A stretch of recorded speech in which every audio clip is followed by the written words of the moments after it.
안녕하세요, 여러분. It's your Korean Sam, and today we're going to talk about how native Koreans use 누가, 무엇, 언제, and 어디.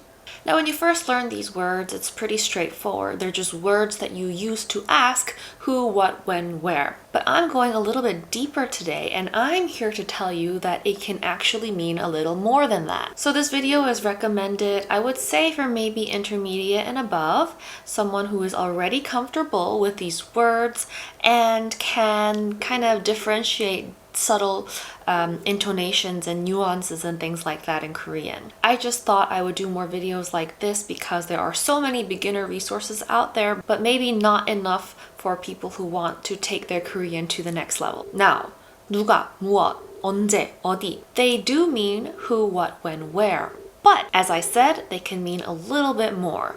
So 누가 can mean who, but it can also mean someone, an unspecified someone. 무엇 can mean what, or it can mean something, an unspecified thing. Now, the really interesting thing is that you can have the exact same sentence in Korean, or the same question, and it can mean two completely different things depending on the context and depending on how exactly you say that sentence. So where you put your emphasis when you're saying it can change the meaning of the sentence. And I'm going to show you a few examples today. Let's start with 누가. 누가 means who.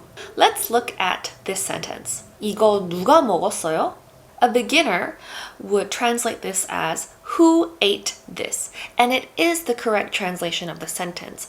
But it can also mean, did someone eat this? And it really depends on how you say a sentence. So it's very subtle, but if you can make this distinction in your speech, you'll sound a lot more natural. And this is how native Korean speakers would say it. So the first way you can say the sentence is, 이거 누가 먹었어요? 누가 먹었어요? If I place the emphasis on 누가, then I'm asking who. Who ate this? 누가 먹었어요? But if I said 이거 누가 먹었어요? 먹었어요? If I place the emphasis on the 먹었어요, I'm asking, did somebody eat this? 이거 누가 먹었어요? So to this, I'm not necessarily asking the exact person who ate this. I just want to know if somebody ate my cookie or something. I don't know. And related to this is another very, very common expression or a phrase that Koreans use, and that is using the sentence ending 래 or 으래. Now this is an ending very informal, so you usually use this when you're talking to, like close friends or something, but this ending is used when you're indirectly quoting someone's command or request, like, mom says to do this, something like that. So using the verb 먹다 again as an example, let's look at this sentence. So instead of 이거 누가 먹었어요? We'll change the sentence a bit to say 이거 누가 먹으래? Remember, this is very informal, so use this if you already know how to use 반말. But anyway, 이거 누가 먹으래? Can also mean two things. If you say 이거 누가 먹으래? It means who told you to eat this? Who said you could eat it?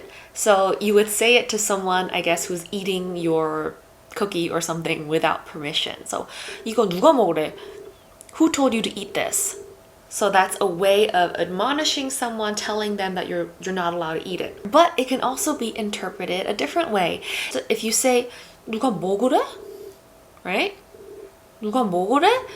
Again, if the emphasis is placed on the 먹으래, the 누가 does not mean who, but it means someone or anyone, right? So this would be used in a situation, let's say I have a friend who ate a bunch of food, right?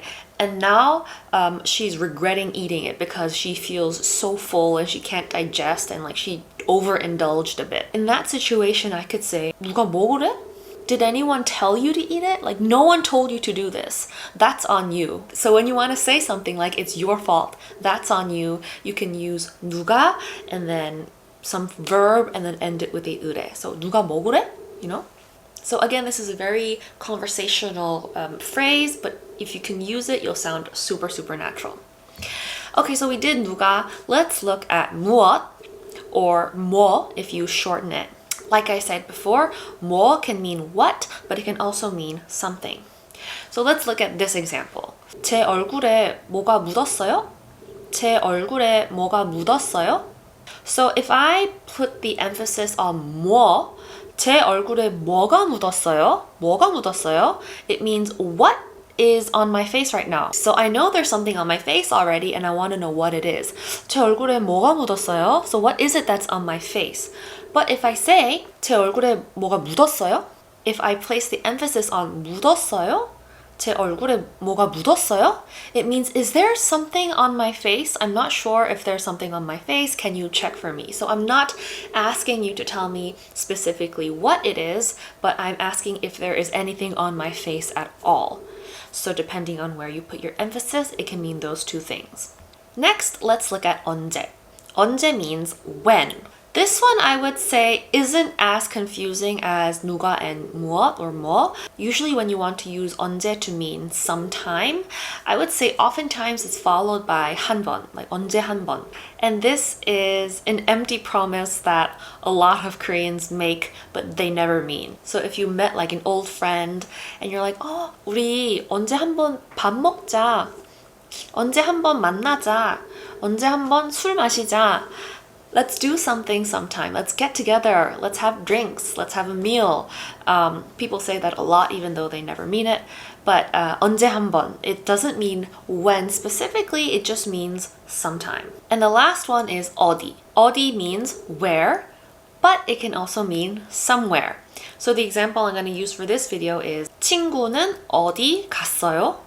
Okay, so let's say I visited your house and you're supposed to be with a friend. If I say 친구는 어디 갔어요?